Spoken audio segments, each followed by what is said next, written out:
If you think you know anything about the United States domestic infant adoption industry, you probably don't know anything at all. That is the conclusion I've come to after nearly a decade of researching this industry. I was having a conversation with a friend of mine who is an adoptee yesterday, and I told her, she was telling me, oh my gosh, you know so much about how domestic infant adoption works in the United States. And I told her, as long as I've been in this, I realize how little I actually do know. I've been following this industry for close to a decade, and I'm always learning something new. There are 50 states with 50 different laws and 50 different ways of how domestic infant adoption manifests throughout this country. And there is always something to learn. There are always surprises. When I feel like I've seen every possible coercive, threatening, egregious, unethical act, something else comes along. And sometimes these things are legal, sometimes they're illegal. If they are illegal, there's really no mechanism in force to punish the wrongdoers. There's very limited ways to regulate. There are limited avenues of, who to reach out to file complaints. It is the Wild West. And I have been saying that for a very long time, but domestic infant adoption in the United States is the Wild West. Earlier this year, Saving Our Sisters had a mom reach out to us for assistance. She wanted to revoke her consent to an adoption. In her state, there is no revocation period. It was irrevocable. It turned out that who she used as an agency and who she assumed was a licensed agency had no license at all.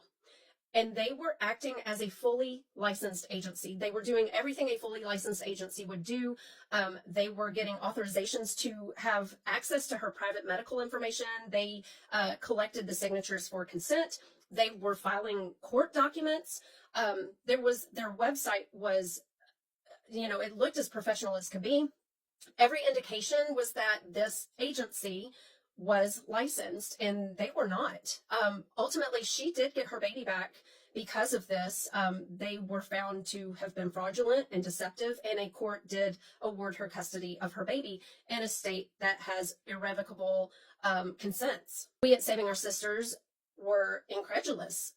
We've seen a lot of bold and brazen things, but we had never even thought that there would be a group of people that would come together to pretend, to the extent that they did, that they were a fully licensed agency and not be.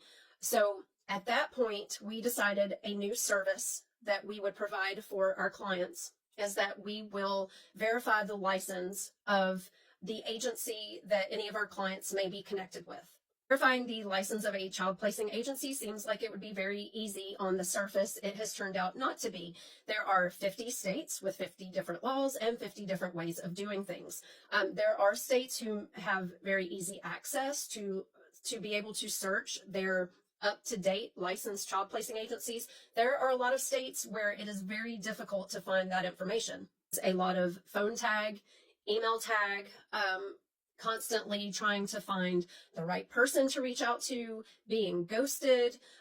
It has been a lot more trouble than we had first assumed that it would be.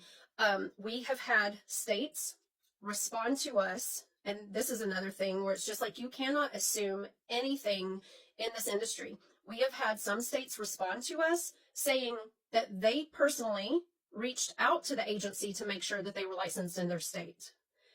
I can't think of any other situation where, for instance, you are checking to make sure a doctor has their license. The state would not contact that doctor to say, hey, you're licensed with us, aren't you?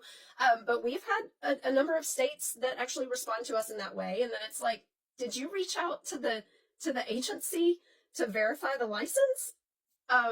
Fortunately, we've been able to go above some of these employees, above to the next person. We've had some lovely conversations. I feel like we have built some bridges for the future. But right now, as far as licensing goes for domestic infant adoption agencies in the United States, this is truly an industry that no one is really keeping an eye on. There was one state employee that questioned why Saving Our Sisters was contacting the state to get this kind of information. And it was, well, the expectant parent should be doing this themselves. And, we explained that we try to advocate for these expectant parents because sometimes they don't even know where they're going to sleep the next week. They don't know where they're going to get their next meal. So and a lot of these expectant parents assume that if someone is doing business that they are licensed. There's so much that expectant parents don't know about the situation. So the fact that there are even state employees out there who feel the need to shame these expectant parents who are in a really tough spot is really sad. I hope this is a culture that can change over time. Another reason that Saving Our Sisters has started doing this service for expectant parents is because in September of this year, the Federal Trade Commission sent out a warning letter to 31 unlicensed adoption intermediaries where being an intermediary is actually illegal, I believe, in 32 states at this point. But a warning letter was sent out to these 31 intermediaries basically telling them to cease and desist with their unethical and deceptive practices. The biggest lessons that I've learned with domestic infant adoption in the United States is that you cannot assume anything is illegal or legal. You cannot assume that anyone is ethical. You have to verify everything, and that includes licensing. As always, be careful out there.